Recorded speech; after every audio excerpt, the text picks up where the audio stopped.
Hello students, I am your Shashi ma'am. Here I bring for you an easy education system.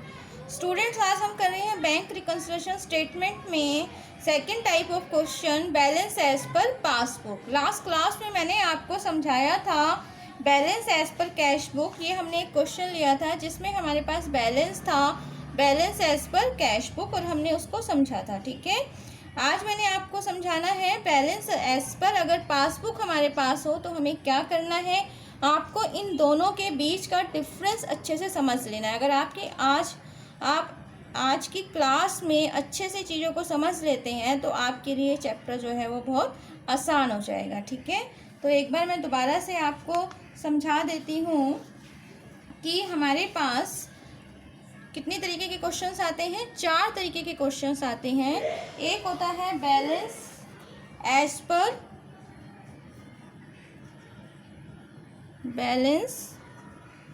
पर cash book.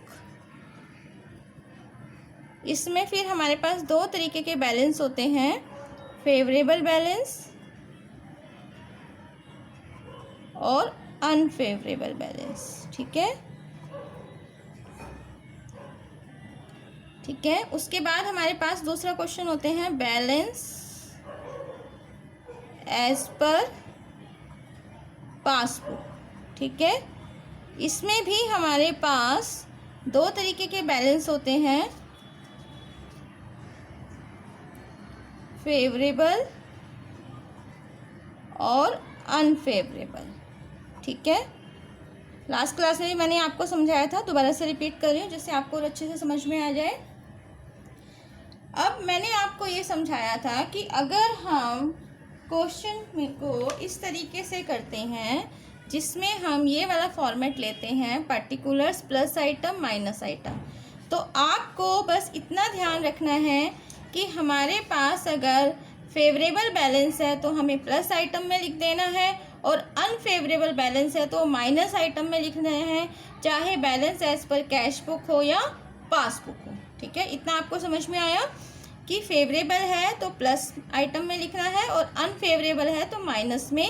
और सिर्फ वो याद रखना है अच्छे से कि हमें अगर कैश बुक का बैलेंस होगा तो क्या करना है और पासबुक का बैलेंस होगा तो हमें क्या करना है, ये आपको अच्छे से समझ लेना है। ठीक है, तो आज मैं इन दोनों के बीच का डिफरेंस भी आपको साथ के साथ क्लियर करूंगी जिससे आपको और अच्छे से समझ में आ जाए कि हमें क्या करना है। ठीक है, तो सबसे पहले हमें क्या करना है, क्वेश्चन देखते हैं क्या दिया गया है। Prepare bank reconciliation statement for following particulars on July 31, 2015। हमें दिया गया है बैलेंस एज पर पासबुक 50,000।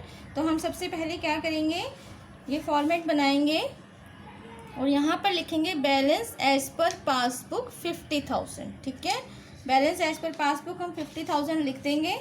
उसके बाद हमें क्या समझना है, ये बहुत अच्छे से आप समझें कि हमारे पास अगर पासबुक का बैलेंस है और कैश बुक का बैलेंस है तो क्या करना है। तो मैंने आपको लास्ट क्लास में भी समझाया था कि हमें प्रैक्टिकली समझना है कि क्या करना है। अगर आप प्रैक्टिकली अच्छे से समझ जाते हैं तो आपको किसी रटाफिकेशन की ज़रूरत नहीं पड़ती है कि कहाँ पर हमें प्लस करना है कहाँ पर हमें माइनस करना है। ठीक है, तो सबसे पहले इतना समझ में आया आपको कि फेवरेबल है तो कहाँ लिखना है, अनफेवरेबल है तो कहाँ लिखना है, और अगर हमें ऊपर बैलेंस एज पर पासबुक दिया तो वो हम लिख देंगे। अब हम देखते हैं नेक्स्ट एंट्री क्या है। 3 checks for ₹6,000, ₹3,937, 1,525 issued in July 2015 were presented for payment at the bank in August 2015।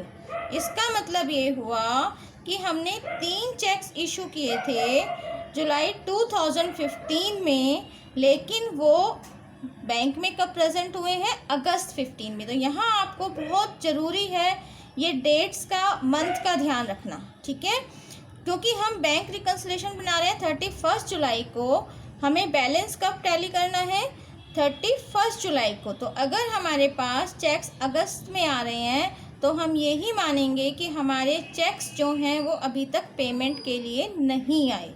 इतना समझ में आ गया आपको। तो जब हम चेक इशू करते हैं तो इसका मतलब हमारी कैश बुक का बैलेंस क्या हो जाता है, माइनस होता है, क्योंकि हम चेक किसी को इशू कर रहे हैं, दे रहे हैं, तो हम क्या करेंगे, साथ के साथ अपनी कैश बुक के बैंक कॉलम में एंट्री करेंगे। जब मैं यहाँ पर कैश बुक की बात कर रही हूँ तो आप हमेशा ये ध्यान रखें कि मैं कैश बुक के बैंक कॉलम की बात कर रही हूँ, क्योंकि यहाँ पर हम क्या बना रहे हैं, बैंक रिकन्सिलिएशन स्टेटमेंट बना रहे हैं। और यहाँ पर हम जो बैलेंस मैच करते हैं वो पासबुक का और कैश बुक के बैंक कॉलम का, ठीक है, जो बैलेंस है वो मैच करते हैं। ठीक है, तो यहाँ पर अब आपको समझना है कि मैंने आपको लास्ट क्लास में भी समझाया था कि हमें सिर्फ क्या ध्यान रखना है कि अगर balance as per cash book है, bank column of cash book, ये आपको ध्यान में रखना है, bank column of cash book, और बैलेंस एज पर पासबुक है, तो दोनों का बस आप एक छोटा सा डिफरेंस समझ लीजिए कहाँ पर क्या करना है। अब क्योंकि जब हमारे पास ऊपर balance as per cash book था तो हमने क्या किया था कि जो चेक्स की जब हम एंट्रीज करते हैं तो जो हमने किया था उसका हम क्या कर देते हैं, अपोजिट कर देते हैं। यहाँ पर अभी किसकी बात हो रही है, चेक्स की बात हो रही है। ठीक है, चेक्स की या कैश डिपॉजिट, कई बार अभी आगे हम एंट्रीज लेंगे आगे जिसमें हमारे डायरेक्ट कैश डिपॉजिट भी रहता है, वो ध्यान रखेंगे। ठीक है, पासबुक में हमें क्या करना है, सेम करना है। जो पासबुक में कैश बुक में हम कर चुके हैं, पासबुक में हमें उसको सेम कर देना है अगर हमारे पास पासबुक का बैलेंस है। जैसे अब आप समझो कि हमारे पास 3 चेक हैं जो हमने इशू किए। 3 चेक इशू किए, कौन कौन से थे, 6000, 3937 ऐड कर दो, और दूसरा क्या है 1525, इनको ऐड कर दो,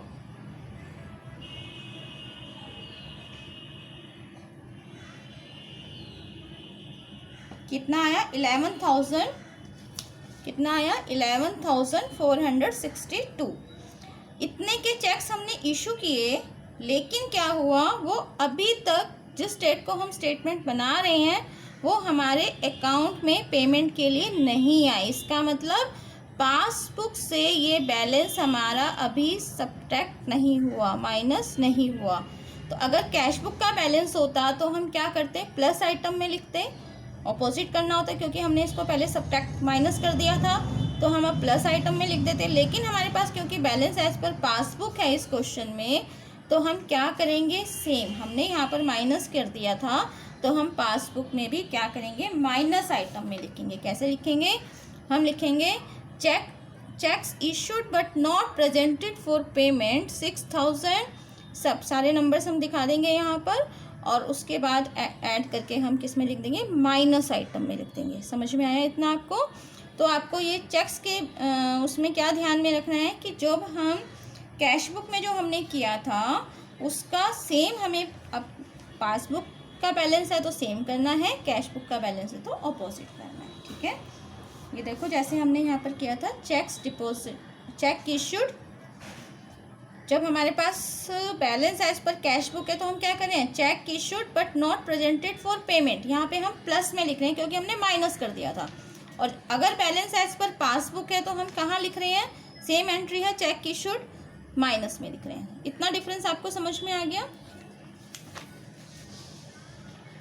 अब हमें क्या करना है, नेक्स्ट एंट्री देखते हैं। Next entry, 2 checks of ₹500 and ₹650 sent to bank for collection were not entered in the passbook by July 31st। हमने बैंक में चेक, मतलब किसी पार्टी ने चेक दिए हमें, हमने क्या किया, चेक्स को कहाँ भेज दिया, बैंक में भेज दिया कलेक्शन के लिए। मतलब हमने क्या किया, अपनी कैश बुक में उसको प्लस कर लिया क्योंकि हमारे पास क्या आया, पेमेंट आई। ठीक है, तो हमने उसको प्लस कर लिया, लेकिन क्या हुआ, 31 जुलाई तक वो अभी तक हमारे अकाउंट में उसका जो पैसा है वो क्रेडिट नहीं हुआ। इसका मतलब ये है हमारे पासबुक में अभी तक ये बैलेंस नहीं आया है।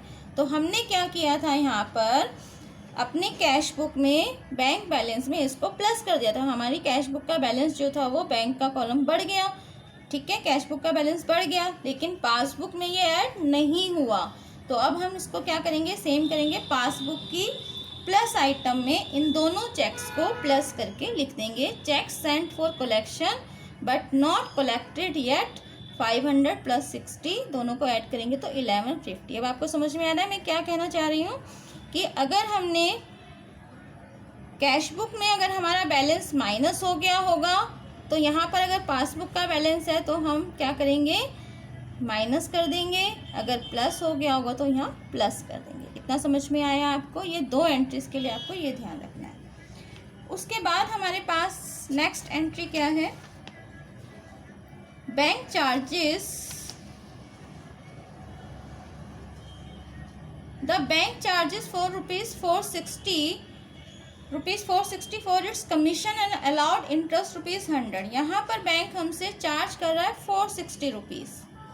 तो उसने क्या किया, हमारी पासबुक से ऑलरेडी क्या कर दिया, माइनस कर दिया। लेकिन हमारे पास क्योंकि इंफॉर्मेशन नहीं थी तो कैश बुक में वो हमने माइनस नहीं किया। कैश बुक में वो क्या है, अभी भी ये बैलेंस अभी भी हमारा ऐड है। ये मतलब 460 का बैलेंस अभी भी हमारे कैश बुक में शो हो रहा है, लेकिन पासबुक में वो शो नहीं हो रहा। तो इसलिए हम क्या करेंगे, यहाँ पर इसको ऐड कर देंगे। क्या कर देंगे, कहाँ लिखेंगे, प्लस आइटम में लिखेंगे। क्या लिखेंगे, bank charges debited by the bank, कहाँ लिखेंगे, प्लस आइटम में लिखेंगे। ठीक है। और interest allowed by the bank, interest जो हमें बैंक ने दिया वो कितना दिया, 100 रुपये दिया। लेकिन क्या हुआ, वो हमने अभी तक अपनी कैश बुक में नहीं लिखा है, ऐड नहीं किया है, तो हम उसको यहाँ पर क्या कर देंगे, माइनस कर देंगे। तो इतना आपको समझ में आया हमने क्या किया। ठीक है। थोड़ा सा प्रैक्टिकली आपको सोच के चलना है, तो आपको फिर रेक्टिफिकेशन की ज़रूरत नहीं पड़ेगी। ठीक है। अब इसके बाद हम क्या करेंगे, हम क्या करेंगे, इन सारे नंबर्स को ऐड करेंगे। ठीक है। 50,000, 1150 को ऐड कर देंगे। इस तरीके से अगर आप ऐड करेंगे तो आपकी जो गलती है वो कम आएगी। 460, तो हमारे पास कितना आया, प्लस आइटम में हमारे पास कितना टोटल आ रहा है, 51,610। ये आप ध्यान से रखेंगे, सब करेंगे। माइनस में हमारे पास कितना आया, 11,462 प्लस 100, तो कितना आ जाएगा, 11,562। अब हम क्या करेंगे, प्लस के आइटम में से इस माइनस का जितना टोटल था वो माइनस कर देंगे। 11,610 माइनस 51,610 माइनस 11,562, तो माइनस करने पर हमारे पास क्या आ जाएगा, 40,048। तो ये हमारा क्या हुआ, balance as per cash book. क्या हुआ, ये balance as per cash book. तो इतना आपको समझ में आया। फिर हमारा यहाँ पर आपको जैसे पता है अकाउंट्स में हमारा ये टोटल सेम होना चाहिए। हम हमारा 51,610 यहाँ लिखेंगे, यहाँ लिखेंगे, नीचे 2 लाइन्स लगाना जरूरी है। ठीक है। तो ये आपको समझ में आ जाना चाहिए कि अगर हमारे पास बैलेंस एज पर पासबुक है तो हमें क्या करना है, balance as per cash book है तो हमें क्या करना है। बस ये 2 चीज़ें याद रखनी है। आप चारों तरीके के क्वेश्चन जो है वो इसलिए कर सकते हैं। तो जैसे जैसे हम क्लास में आगे चलेंगे और क्वेश्चंस लेंगे, साथ के साथ आप मेरे साथ प्रैक्टिस करेंगे, तो आपके लिए ये आसान होता चला जाएगा। उम्मीद करती हूँ ये आपको समझ में आया होगा, जो मैं आपको समझाना चाह रही हूँ कि आप आसान तरीके से और विदाउट एनी रटिफिकेशन, विदाउट किसी टेबल को रटे हुए आप बैंक रिकन्सिलेशन स्टेटमेंट कैसे बना सकते हैं। ठीक है। Thanks a lot.